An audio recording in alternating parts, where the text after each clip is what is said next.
talking about. This is not on a chart sheet. So, stumble upon, think of it like a search engine with just a button. So you can't really search anything on it except for interests. So stumble upon, you have all these different interests, right? So when I was learning about social media, and I'm going to do an example of social media here. So I looked up the interest social media on the page. And what's cool about Stumble Upon is that every time if you just stay on one topic, just social media or just advertising or just photography, and you click Stumble, it'll actually go to all these random websites that will do all these different aspects of social media or photography or advertising. So for social media, it could be blog writing. And then I stumble upon again, and it goes to Instagramming, and I stumble upon again, and it goes to SEO or something like that. And so now I'm getting a whole pool of all these different topics under this one interest. So say if you're interested in, let's say, sports, for example, and you're interested in hockey. So you can bookmark all these different articles about hockey and not bookmark anything about basketball or soccer. And you could say, this is how the NHL draft is going. This is how this works. This is a video about how to be a sportscaster. There's all these different aspects, right? And so whatever you're interested in most, that's what you can that's what you can follow up with and learn more about. So for example, when I was learning about social media, I didn't know anything about SEO when I started out. And so I stayed on the SEO thing for a week, and I just kept stumbling, 15, 15, 15, it was all SEO. And I just stayed on, and I learned all these different aspects of SEO. And I copied down and wrote down in a notebook the best things that I could learn about SEO, and I kind of cut the fat. So it could be like 11 things, so let's say blogging. So 11 things you can do better with your blog. I cut off the intro paragraph and the conclusion, and I kept the 11 points. I wrote them down. And then it could be 31 points to improve your blogging. Still about blogging, 30 different points. Cut the crap, took the 30 points and added them to the original list. So now I have 41 different tips on how to improve my blogging. I did that religiously. So whether it's tips, whether it's articles and stuff, you just write down the goods about it and discard it. Write down the goods about the next one, discard it. And you'll have this whole library that you're writing about yourself, like of all these different things about this one topic, so you become more of an expert into it, right?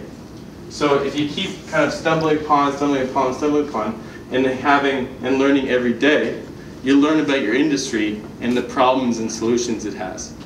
And which leads to my final point of solving problems. Solving problems. Oprah, please. Okay. So solving problems is why people get hired. So I'm going to reiterate that. Solving problems is why people get hired. So if you were being hired today to, let's say, as an administrative assistant, or let's say as a marketer, you're solving a problem that they're having, whether it's understaffing, whether it's expertise, whether it's, anything. You're being paid for your expertise to solve a problem. And so with graphic design, especially, you guys have all seen really bad websites, right? Yeah. So have you guys done anything about it? So that's an opportunity. So say if, let's say if downstairs and there's I know that there's this restaurant here that serves Japanese food, I think it was. And if you go on their website, if you go on their website and you see that this website's really bad, really bad. It doesn't do the food justice, it doesn't do anyone around the neighborhood justice, it's just kind of an eyesore. And you think you can do it better, then pitch it. So if you can pitch your idea to say, your website's bad, I can do it better. Then they say, okay, that's cool, and they'll go with you. and they'll try you out. And then you can you can test out your abilities. You can test out your different strengths and weaknesses that way by doing some pro bono work. There's this, has everyone heard of Justin Bieber? Anyway, so Justin Bieber has a director, a music video director called Director X, who has also done Drake videos. And I went to see Director X speak at this event. And Director X, he's like, how did you get started, was the question. And he said, well, basically, I went to school in Brampton, and I know what school he went to. He's like a rival at school with me. And I know that there's nothing around the school. There's no businesses, you have to bring a lunch and stuff like that. They have a really bad calf, that's just me. And there's no businesses around the area, except for when you drive 15 minutes. So what he did, he was a graphic artist too. He was in graphic design school at this high school. And so what he did is he went to business, and he says, your logo is terrible, I can do it better. And so they said, no thanks, get away kid, you don't know anything. And then he goes to the next person, hey, I can do your logo better. Well, it's my brother, I can't really do anything, you know how that goes. He's like, yeah, whatever. And he goes to the third business, and he says, I can do your logo better than you can. And it's a flower shop. They said, you know, go for it. And if, how much do you pay? How much do you charge me? He said, $20. So all of a sudden, he got his first client there. And then he got referrals from that because he did a good job. And he went to every single other business around there. He went to rivaling flower shops and stuff like that. So he had this mentality of, if I can show you my expertise, I can help you get better. And that's the thing, is creating opportunities is all about solving problems. So if you have your favorite website or your favorite business that you go to, this coffee shop that's like trying to compete with a Starbucks across the street or something, and you notice that their brand or their visuals are a bit off, maybe their menu items, maybe their menu in general, maybe there's something that has to do with their video, maybe they don't have a video, maybe you specialize in video photography or something like that, then you can actually, that's an opportunity, right? And if you specialize in that, so say if you want to be a videographer, or you want to create mobile apps, or if you want to do that, and they don't have them, you can pitch that, and the worst that they can say is no. That's literally the worst thing they can say. No thanks, we don't want to do that at that point. That could be another bad thing that can happen. And so I don't think anyone's going to be that mad. It's like, hey, I can do it. What do you think, my logo's not good? No, if somebody comes to my store and is telling me that your logo is terrible, guy, I do it better. I said, yeah, come and say, do it better. It's like, smack it right now. Like, you can't say that. You might have to work on the pitch, I guess. Yeah. But yeah, you guys are, I'm doing like kind of like both notes here. The guy got mad. Yeah, Taylor made me got mad. The meat did that, and the guy got really mad. Sorry, really? learning lessons. So it might be a way of saying. My pitch was bad. Yeah. So if your pitch was your logo bad? Is that what you said? No, okay, this is. I did that to Pier 1 Imports. I was trying to be pretty nice, man. but yeah. It's like, you know, we're all graphic designers. Yeah, I was standing over there. I thought my pitch was pretty good. What'd you say? You took it out. It was the throw it back in. typeface. Yeah, it's because You said my t-shirt Yeah. doesn't like Comic Sans or something. No, I didn't say Was it that. No. I didn't say that. Oh. I just said it would be cool. I think it would be cool if we had a little contest in our class. We're all graphic designers, and Yeah. you know that we would redesign your thing. And then he kind It was so of mean. he came back at me. Yeah, he was just like what, you don't like it? I'm like, oh shit, here we go. Yeah. But I mean, myself. Like, no, I don't like how well is this Oh, business really? doing? Well, Very Wow. good. It's good. Very Very well. good. What is it? It's around the. It's behind. It's in the alleyway, like- It's a sandwich place. It's in the alleyway. Sandwich place? In the alley. It's literally in the alley. It's so close, really and good. it's pretty good food. Food's good, it's Amazing cheap. food. Does it get a lot of traffic towards it? Yeah, because Yeah. there's like two different big like Buildings, business right? buildings like right on top of us, and Oh, doctors' and like offices, medication and and like stuff like that. so there's like so many employees that come down for lunch It's times. fast, inexpensive. Yeah, What's we that? all Sorry? have it. And then Yeah. Oh, do they? Okay. and I keep a tab system there. You have a tab? Yeah, I pay it off every 2 to 3 weeks. Why never do the tab? What? You always pay, okay. Because like I'm You're you know there I often. don't have money all the time. Yeah, I think it's I'm just tablet. I'm not full of cash. And he's not really a prime candidate for social media. He doesn't Some people really are. need it. Some I know people the are, some company, I people mean, it's just really doing well. Now, if he was in another location and suddenly the school disappeared and these buildings, you know, Or what if he was were trying to empty, branch out to another? and if he was branching out, It might be like, so say, would the or he got business... competition. I think if it was on the other side of the building, it would be more important. Yeah. Like, It could but be being like, back in oh. the alleyway, like Yeah, no one uses that anyway. his main point of like business is all the employees and students, Yeah, which and that like he makes all of his business off word of mouth, like yeah. basically. It's small enough too, right? Yeah. It's So, small. I know that a lot of student It's the second you oriented. get someone in a workplace or in a school that's like has this awesome bit of food, everyone else is like, where did you get that wicked Yeah. food? And geez, there's only $5 for all that, There right? you go. Yeah, like, well, yeah, the breakfast, yeah, like the However, big omelet We breakfast. could tweet that, you know, the food thing we were talking about, and he would get, for those people who didn't know about Yeah. TaylorMade, do you know I worked here, I don't know how many years before I realized that it was any good. Yeah. I never walked in. So I was here for a couple of years before When I I do that, ever the walked thing in. decide like it's not as inviting, it's not even making up. So there is room for improvements, which is, Oh, yeah, which is definitely. great. And if they don't have a, let's say if you're really good at video, or the food menu on their items isn't that appealing when you know it's better, then you can say, I can offer to take some pictures for you. You can rent, and you charge them, let's say, $100. Maybe it's like $50 to rent the camera equipment, so you have really good camera equipment, you take really good pictures, and all of a sudden you sell it back to them. So there's, yeah. Yeah, no, sorry. So that's all very active, and I think, you know, and that's for sure the perfect way to use it. What about with social media? It's kind of, you're out there, right? Like you're just, it's almost like yodeling on a mountain, right? You don't know who's listening to you.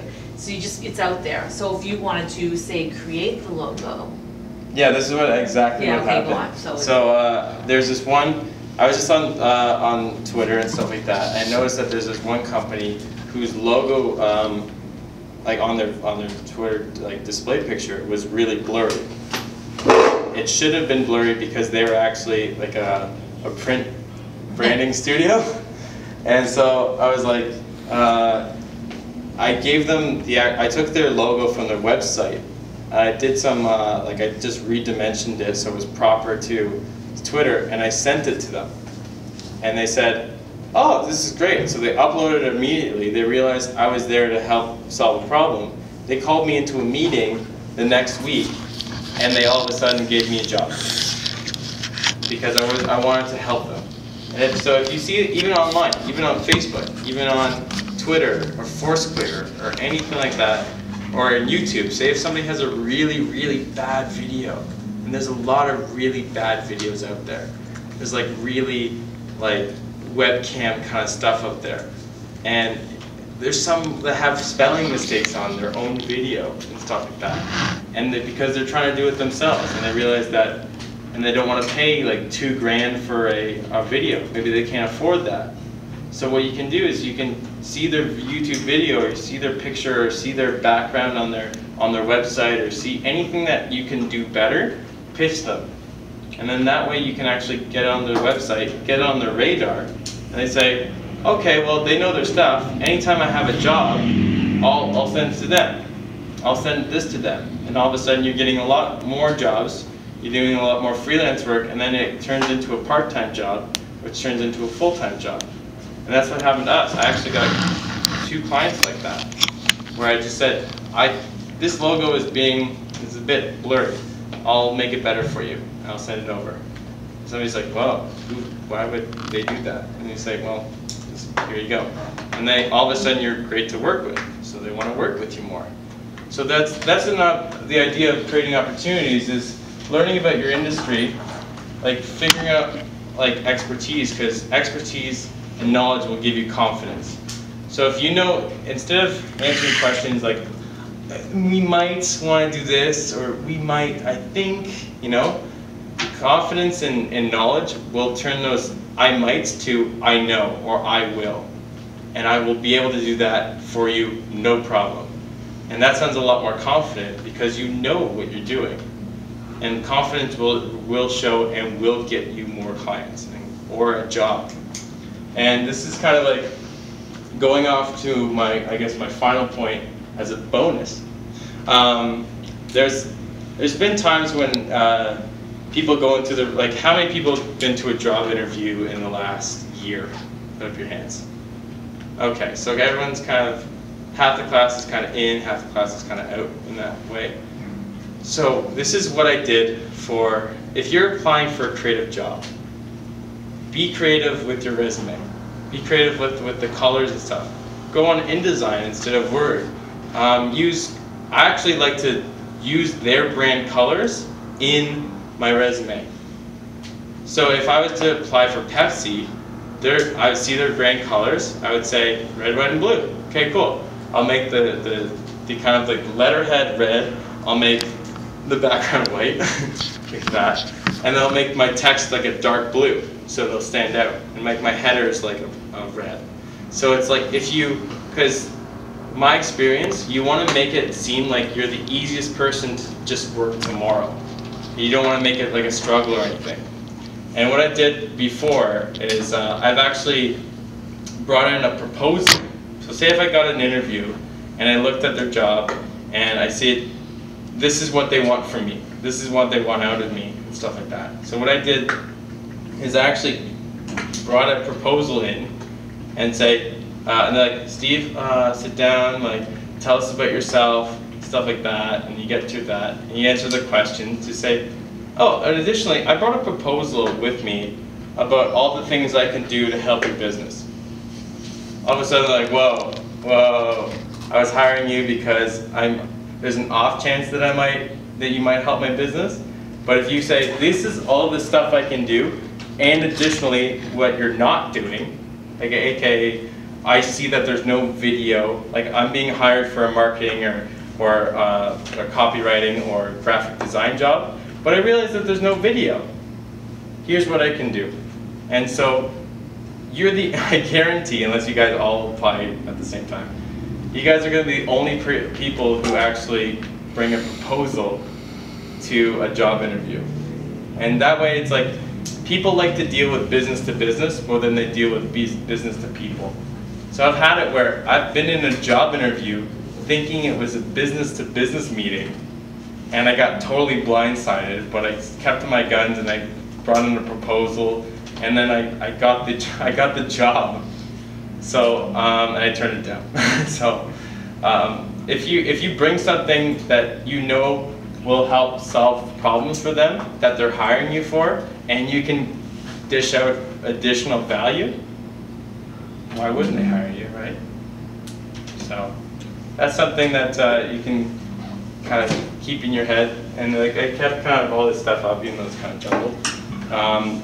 This is kind of the general ideas I was like hoping to, bring to you. And if you have any questions, please ask. Not even just like, just go for it. Just literally go for it. Boom. Questions? Question?